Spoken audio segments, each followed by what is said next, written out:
চালানের কোথাও কোনো টাকা পয়সার অ্যামাউন্ট উল্লেখ করা নাই, অথচ চালান দিতেছেন সরকারি রেটে, টাকা নিচ্ছেন রিসিভ করতেছেন আবার আরেক রেটে। আপনারা মোবাইল ফোনে মেসেজের মাধ্যমে এক্সট্রা দাম নিচ্ছেন, সুন্দর একটা সেটআপ তৈরি করছেন। সকল টাকা পয়সার হিসাব হচ্ছে মহাখালীর এক অফিসে, আর এখানে খালি ডিস্ট্রিবিউশন, এখানে কেউ কিছু জানি না। ওই অফিসের বসদের দোহাই দিয়ে কিন্তু আপনারা ছাড়া পাবেন না, অপরাধ যেখানে হচ্ছে জবাব দিতে হবে। 12 কেজি সিলিন্ডার কত টাকা বিক্রি করছেন আপনি? এটা কত টাকা এখানে করেন? 233, এর উপর 7.5% ভ্যাট হয়েছে, এই তো। আর 12 কেজির এটা 35 কেজি কত? 4764। টোটাল কত আছে? 240 গুণন 1633, 3,91,920 প্লাস 57,168, তো 4,49,088। আর আপনাকে দিছে হচ্ছে জনতা ট্রেডার্স 4,78,680 টাকা। এটার সাথে এটা মিল নাই কেন? এই যে রিসিপ্ট, ঢাকায় যে আপনার টাকাটা রিসিভ করছেন ওই ডকুমেন্টটা পাঠাইতে বলেন এখানে। এই একটা ডকুমেন্ট ব্যতীত আর কোথায় আপনার টাকার অ্যামাউন্টটা উল্লেখ করেন? না, আমরা এখানে টাকার কোনো অ্যামাউন্ট উল্লেখ করি না। উল্লেখ করেন না কেন? আমরা যে টাকার কোনো লেনদেন হয় না। ব্যাংকে ডিও করার পরে আমাদের কাছে মেইল আসে, ব্যাংকে ডিও করে মানে কোনো হাতে ক্যাশ?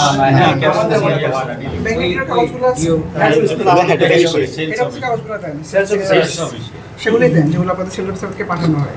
না, এখানে আমাদের আপনি যে ওকে আপনি তো ওইগুলো ছাড়া এগুলো দিবেন না। ডকুমেন্টসগুলো আমাকে সাবমিট করেন। এগুলো আমাদের হেড অফিস ইয়া করে। না ডিও আসছে না, এই পার্টিতে ডিওগুলি আসছে, ওগুলো দেখি কোয়ান্টিটি ওই ডিও যেগুলো তাহলে ওরকম ডিও আমাদের মেইলে আসে, মেইলে আসলে আমরা মেইলগুলোই দেই। কম্পিউটারে দেখান, সমস্যা নাই, কাজ দেখাইতে হবে নট নেসেসারি। কোন রেটে সেল করতেছেন, যেখানে ডিস্ট্রিবিউশনটা হচ্ছে, যে রেটে সেল করতেছেন ওই রেটটা এখানে ডিসপ্লে করা থাকতে হবে, একদম স্পেসিফিক্যালি বলা আছে। তারপরে বলা আছে যে বিইআরসি হচ্ছে বাংলাদেশের একমাত্র কর্তৃপক্ষ যারা গ্যাস সেলিংয়ের প্রাইসটা ফিক্স করতে পারবে। এর উপরে কোনো হিডেন চার্জ লাগানো, ক্যারিং কস্ট লাগানো বা যে কোনো কিছু লাগানো আইনত দণ্ডনীয় অপরাধ। এর উপরে বিক্রি করা আইনত দণ্ডনীয় অপরাধ।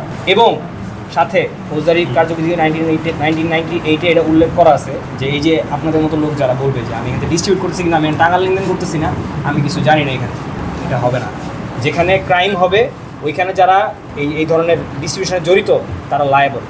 আপনারা তো সুন্দর একটা সেটআপ তৈরি করছেন, কোনো টাকা পয়সার হিসাব এখানে নাই, সকল টাকা পয়সার হিসাব হচ্ছে ওই মহাখালীর এক অফিসে, আর এখানে খালি ডিস্ট্রিবিউশন, এখানে কেউ কিছু জানি না। আমরা কত টাকায় বিক্রি করতেছি, কত টাকায় নিতেছি, কয়ে আসতেছে, কয়ে যাইতেছে, নাথিং, কিছু জানি না। কিছু লাগবে ওইখানে যান, সব কাহিনী যাচ্ছে কিন্তু জিনিস এখান থেকে। মানে এই ধরনের একটা সিস্টেম আপনারা যে করে নিছেন সরকার থেকে, মানে ডেভিয়েশন যাওয়ার, চালান দিতেছেন, চালানের কোথাও কোনো টাকা পয়সার অ্যামাউন্ট উল্লেখ করা নাই, অথচ চালান দিতেছেন সরকারি রেটে, টাকা নিচ্ছেন রিসিভ করতেছেন আবার আরেক রেটে।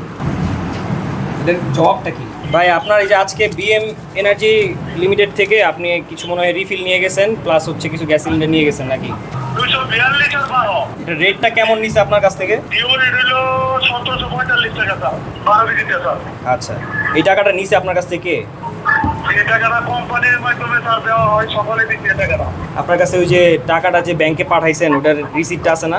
জি স্যার, স্যার। আমার এই নাম্বারে হোয়াটসঅ্যাপ আছে ভাই, আমাকে একটু পাঠায় দেন রিসিপ্টটা। কমপ্লেন করছে যে আপনারা সরকার নির্ধারিত দামের থেকে বেশি দামে বিক্রি করতেছেন, তো ওই কমপ্লেনের ভিত্তিতে বেসিক্যালি আমরা আজকে এখানে আসছি। ওদের কাছ থেকে কালেক্ট করছি যে ওরা কী পরিমাণ টাকা আপনাদের কাছে পে করছে, যেগুলো অলরেডি চালান হয়ে গেছে, যেগুলো অলরেডি মাল আপনারা খালাস করে দিয়েছেন এখান থেকে নিয়ে আসছি। এখন এগুলো সম্বন্ধে জিজ্ঞেস করতেছি, ওনারা কেউ কিছু বলতে পারতেছে না। ডিস্ট্রিবিউটররা অ্যাকচুয়ালি আমাদের একটা ডিউ রেট, এটা আমাদের হচ্ছে ব্যাংকে ওনারা জমা দিয়ে এটা আমাদের ডিউ ইস্যু করা হয়। আচ্ছা, ইস্যু করার পরবর্তী আমরা আসলে ওখানে ওই অফিস থেকে এটা সফটওয়্যারের মাধ্যমে এটা হয়ে যায়। আপনাদের হেড অফিসের কোন অ্যাপয়েন্টমেন্টটা এই জিনিসটা দেখে যে টাকাটা আসছে এবং সে ডিওটা ইস্যু করে? এই লোকটাকে আপনার সেলস অ্যাডমিনিস্ট্রেশন, আমাদের একটা ডিপার্টমেন্ট আছে, সেলস অ্যাডমিনিস্ট্রেশন। আচ্ছা ভাই, আমাকে খালি একটু হেল্প করবেন, আমরা এখান থেকে কিছু ডকুমেন্ট চাইবো, ডিলার যারা আজকে আপনাদের কাছে নিয়ে গেছে, যাতে অলরেডি আপনার মাল দিয়ে দিচ্ছেন, টাকা রিসিভ করছেন, এদের রিসিপ্ট টাকার যে কপিটা, এই কপিটা আমাদেরকে একটু পাঠাইতে বলবেন এখানে অনলাইনে, আমরা একটু দেখবো। আমরা দাঁড়ায় আছি এখানে, ম্যাজিস্ট্রেট আছে, আমরা আছি। আপনারা একটু কাইন্ডলি পাঠাচ্ছেন তাহলে আমরা হ্যাঁ শিওর, আমি নামগুলো বলে দিচ্ছি দুইটা ডিলারের বা ডিস্ট্রিবিউটরের, আপনি আমাকে এই দুজনে কাগজ পাঠাইলেই হবে আপাতত। সরকারি চালানে লেখা হচ্ছে সরকারি রেট, বাট অ্যাকচুয়ালি অন গ্রাউন্ডে মোবাইল কমিউনিকেশনের মাধ্যমে ব্যাঙ্ক অ্যাকাউন্টে টাকা ট্রান্সফার হচ্ছে বেশি।